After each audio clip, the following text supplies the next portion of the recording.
เอาละครับท่านผู้ชมตอนนี้เรามาอยู่ในเกมการีนาฟรีไฟ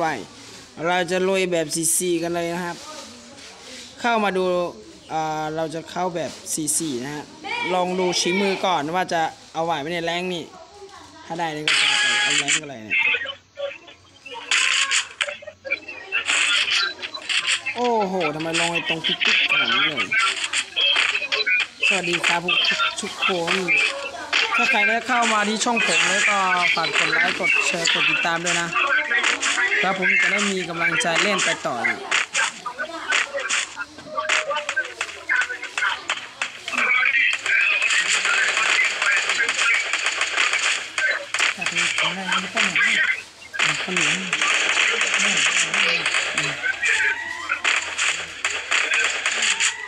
่ไหนกันหมดเนี่ยไม่เห็นมีคนเลย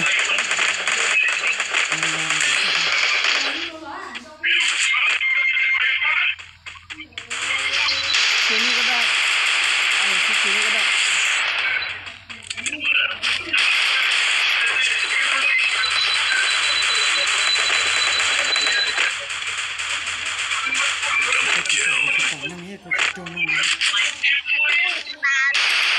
เก็บของใช่ไหมเก็บของใช่ไหม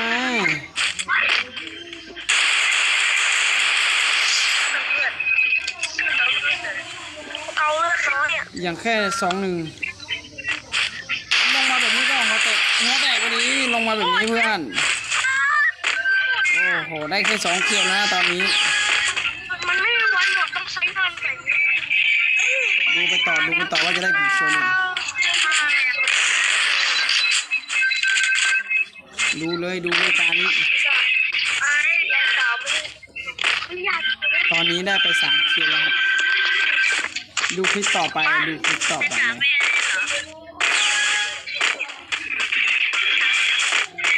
ไอ้การทำภารกิจเนี่ยมันต้องมีผู้ที่เสี่ยงเป็นกำลังใจด้วยนะถ้ามีผู้เสี่ยงเป็นกำลังใจก็มันหมดอ้าว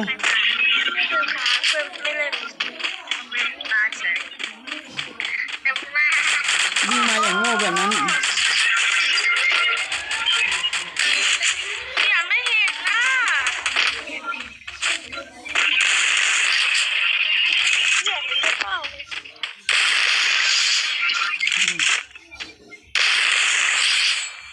แป๊บนึงนะครับ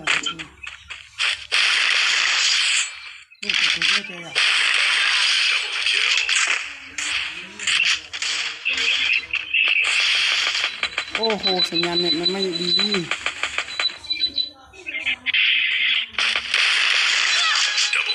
มาบอกดิ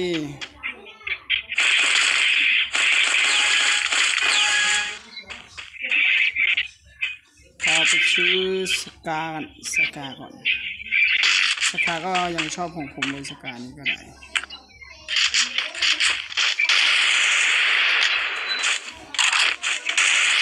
ที่นักแข่งเขาชอบใช้มากๆนะที่สกานี้ก็คือแล้วทำไมเพื่อนเราออกมาจากข้างนอกอ่ะนักแข่งเขาก็ใช้ไปทั้งหมดแล้วเนี่ย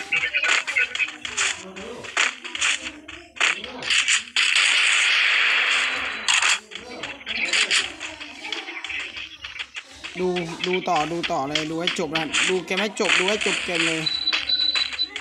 ถ้าอยากเห็นนี่ก็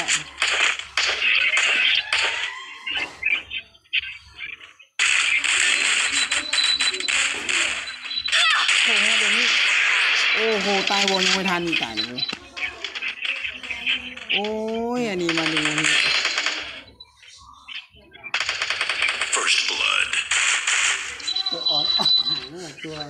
ดูกูได้หลายคิวแล้วโอ้โหเพื่อนเราก็ไม่มีมาเลยสักคนตายละโอ้ไม่เล่นสกาไม่คือสกาไม่เป็นเล่นอย่างลูกซองอย่างเดียว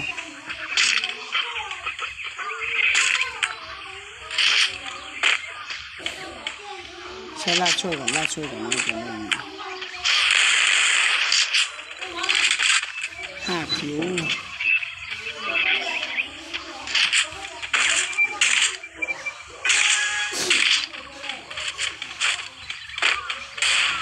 ทำไมเนี่ยมันเป็นอย่างซีวะพี่น้องเอ้ย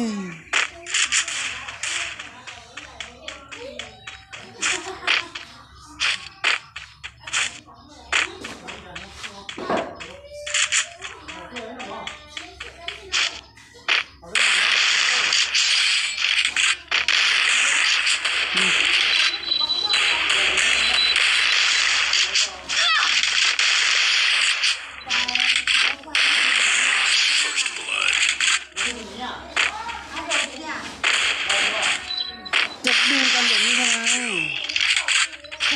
างของมอเป็นราคา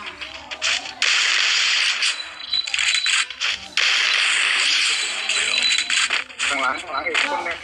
นี่ยเข้าหลบพวกเรา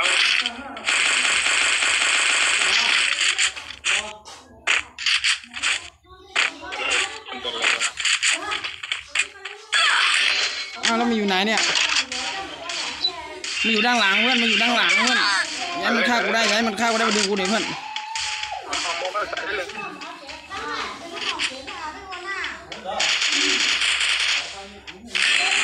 โอ้โหยิงสัตว์เอ้ยทำไมมันโง่อย่างงี้วะเพื่อน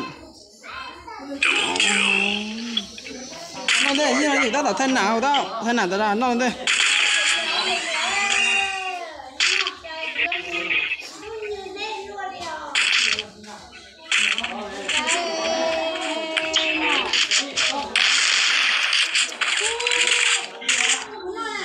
sao hai lùng trở thân nào hò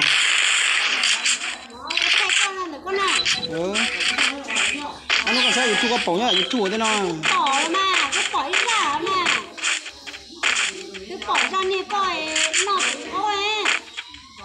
anh đấy bây giờ con nào mà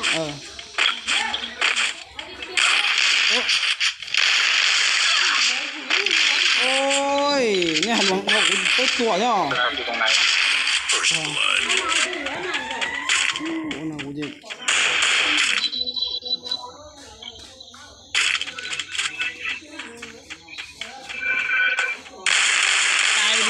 ช่วยเพื่อนเหรอหัวแตกก็หนึ่งหัวแตกก็หนึ่งอย่างนั้นเพื่อนหลบมาทำขี้อะไรนี่อย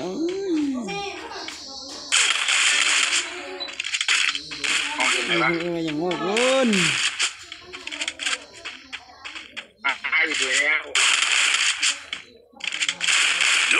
สัตว์มึงเอ้ยทำไมมึงโง่อย่างนี้เพื่อน8 คิวเพื่อกูเป็นพระเอก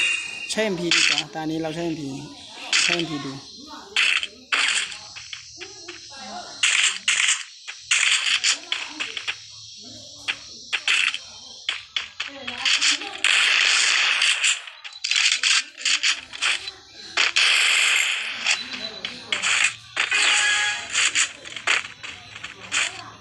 อะไรตอนนี้กูเอาสีเขียวมาเพิ่มอีก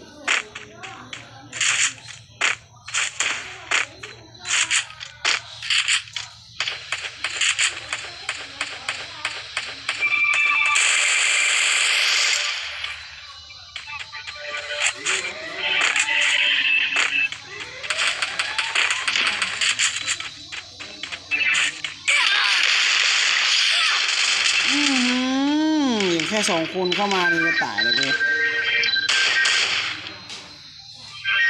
เพื่อนกูโง่อย่างนี้ว่ะเพื่อน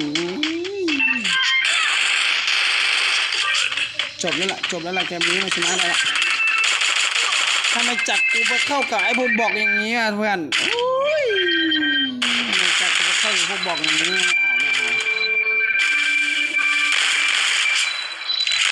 ไม่กูบอกแล้วมันเป็นอย่างบอกเองอันนี้ก็เล่นอย่างโง่อะไรนี่ก็ได้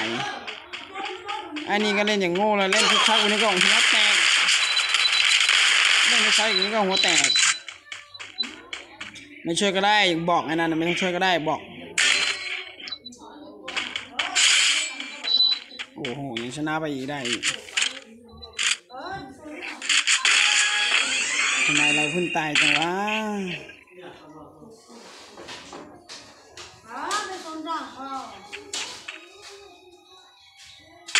โอ้โหเนี่ยมันแดน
ระวังนะระวังลูกสองมันนะระวังมันเลยตัวเดียว